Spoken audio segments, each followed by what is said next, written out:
All right, we're going to stick with our drop shot theme here today. Talk about some different styles of hooks, when and where I'm going to throw them, and the different styles of weights and when and where I'm going to throw those. So, getting into the hooks. This is probably my favorite drop shot hook that I've used. It's the Hayabusa DSR 132 in a size 2. So you can see it's almost like a little circle hook, octopus hook, that kind of style. Or we have what's called a long shank drop shot hook. So these are from BKK. BKK hooks are wicked. I am starting to use a lot of their hooks. But in comparison to the Hayabusa, this one is a straight shank hook, has a little fluorocarbon keeper on it over here. Two different hooks, both the same technique, but both serve different purposes. So with the straight shank or long shank hook with the fluorocarbon keeper, what I'm going to be doing with that is if I'm fishing around a lot of weeds. So, or if I'm fishing, a bigger 5, 6, 7 inch drop shot bait, something like a robo worm. So, what I would do with a robo worm, I'm not going to nose hook a robo worm. There's just too much meat there to nose hook a robo worm. Being that it's 4.5, 5 inches long, doesn't make sense. So with the straight shank hook, I'm gonna Texas rig it. We're gonna take it. Let's see if I can show you guys here. Just barely poke it through. It's easier with a line on the rip on it, to be honest with you.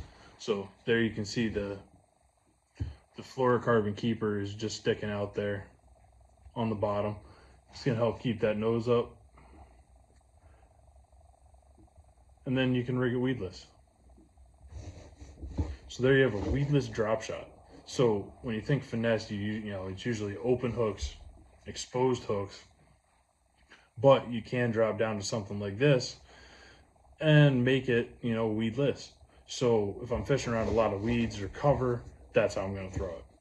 On the flip side, I have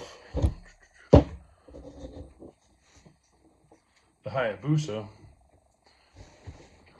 and this is what I'm going to use to nose hook. So if I'm throwing a flatworm, Great Lakes Finesse makes some awesome little drop shot baits. They're flat cat. I think they call it a drop minnow.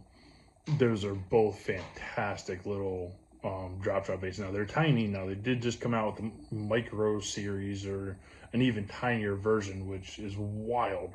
But they're going to catch fish. I mean, no doubt. But those baits are small enough. I'm going to nose hook those. I don't need to have those, that hook an extra 1/2 inch or 3/4 inch back through that bait. A nose hook on those is just fine. It's going to let that, let those shorter baits have a little bit more action. They don't have 4 or 5 inches of plastic behind the hook to have action. They've only got 2 or 3 inches behind the hook. So nose hooking it lets it have a little more action, lets it kind of drift down, and shimmy on the way down as it's falling. So those are what I'm going to use, the 2 different hooks. Now let's talk 3 different weights.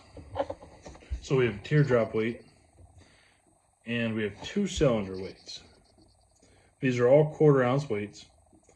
This one's lead, this one's tungsten. Look at the size difference. There's really not a huge difference in size. Tungsten might, is obviously denser. That's why it got popular.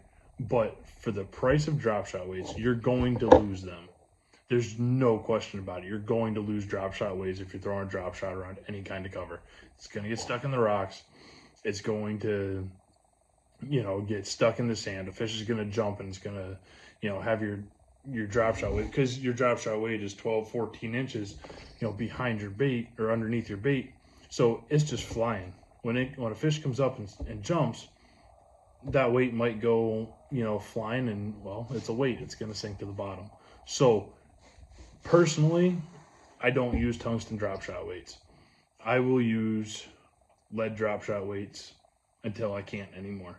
And let's hope it never comes to that, because I can make these at home.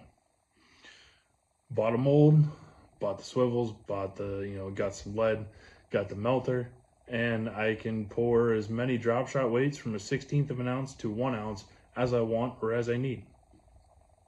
So super easy to make, but I fish 90% of the teardrop.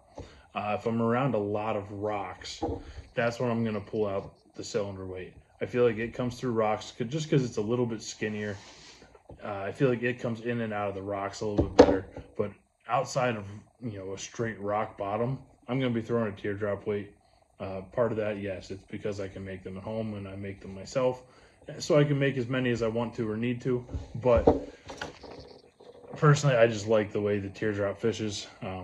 I can feel everything really well with it. Once you get that drop shot to the bottom, no problem keeping in contact with the bottom. So quick rundown on drop shot hooks, drop shot weights. We're in the dog days of summer. Get out there and fish. Don't be afraid to have to, tie a drop shot on, start fishing it, finesse around, still hit those main cover points. If you're fishing a lot of shallow water, tie a shorter leader. Maybe make it 6 inches from your weight to your hook. But if you're fishing deeper water or cover or grass, make it a little bit longer.